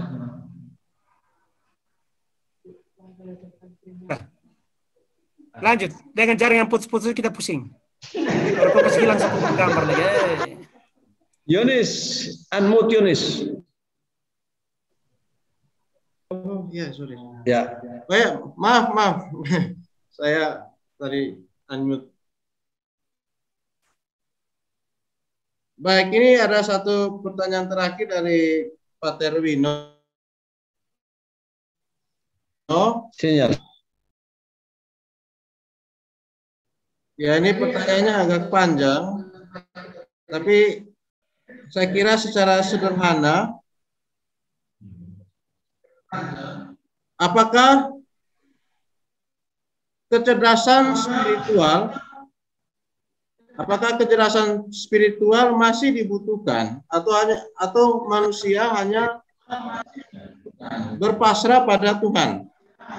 Atau mungkin Frater Wino saya beri kesempatan bisa bertanya langsung. Pater Wino bisa dengar suara saya? Halo, selamat malam. Baik, silakan Pater Wino. Baik, dari penjelasan tadi tentang antropologi puri batin Santa Teresa, saya melihat bahwa apa yang sudah ditunjukkan dan dilakukan oleh Santa Teresa Avila itu sangat relevan dengan beberapa kecerdasan manusiawi yang ditunjukkan oleh orang-orang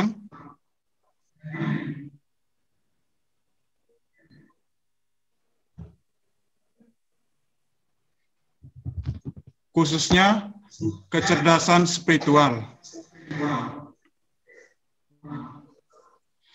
Kecerdasan spiritual itu adalah kemampuan manusia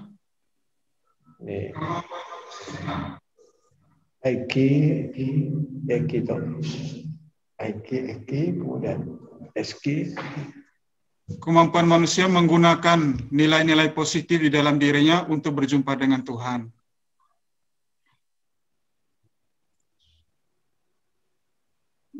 Halo?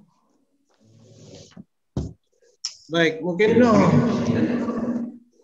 mungkin pertanyaannya begini, yang tidak percaya, apakah kecerdasan spiritual itu masih tetap dibutuhkan, ataukah manusia hanya berpasrah pada Tuhan? Baik. Saya kira ini yang pertanyaan dari Peter Wino. Ini ada tetangga sebelah kamar ini. Tetangga kamar. Nanti diskusi di kamar makan. Tapi memang kecerdasan spiritual itu ya kita ada banyak hal tuh kecerdasan dibutuhkan karena ini sebuah proses bahwa rahmat Allah betul, rahmat Allah yang membantu kita, tapi kita butuh menanggapi dengan kecerdasan spiritual itu. Tetap dibutuhkan. Dan keselamatan itu teologi Katolik dan itu yang Teresa yakini bahwa adalah karya Allah, tetapi juga usaha manusia. Karena itu manusia dengan kecerdasan spiritual, kemampuan rohani itu berusaha untuk mengalami keselamatan. Tuh karena keselamatan itu adalah rahmat Allah, tapi juga usaha dari manusia. Seperti di dalam Teresa itu ada ruang asetik, karya Allah, tapi juga ruang mistik, rahmat Allah dominasi.